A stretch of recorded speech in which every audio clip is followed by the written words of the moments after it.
సుదీర్ఘ మన్నిక NBC bearing సమర్పించు హెడ్లైన్స్. ఇవాళ ఇబ్రహీంపట్నం నియోజకవర్గంలో రేవంత్ పర్యటన. లష్కర్గూడలో సీఎం సభకు ఏర్పాట్లు.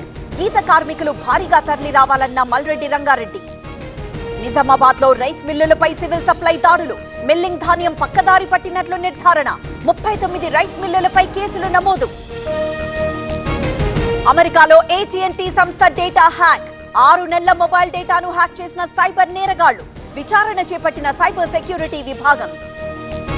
రాజ్ తరుణ్ లావణ్య కేసులో మరో హై డ్రామా. ఆత్మహత్య చేసుకుంటానంటూ అడ్వకేట్ కు లావణ్య మెసేజ్. అర్ధరాత్రి పోలీసుల కౌన్సిలింగ్.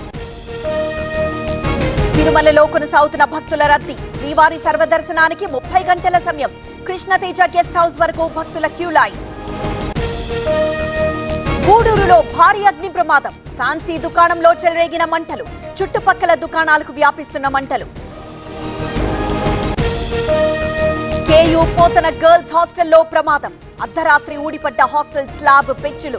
వరుస ఘటనలతో విద్యార్థినుల ఆందోళన.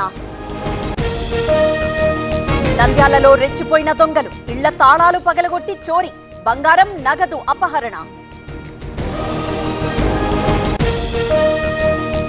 తూర్పుగోదావరి జిల్లాలో భారీ వర్షం. రాజమండ్రి రాజానగరం ప్రాంతాల్లో వానలు. లోతట్టు ప్రాంతాలు జలమయం.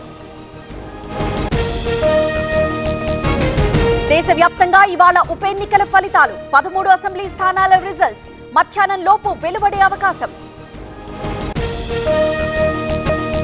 T20 సిరీస్ పై కన్నేసిన భారత్. ఇవాళ జింబాబ్వేతో 4వ మ్యాచ్.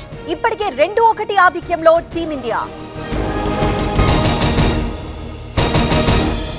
సుదీర్ఘ మన్నిక ఎన్బీసీ బేరింగ్ సమర్పించు హెడ్లైన్స్.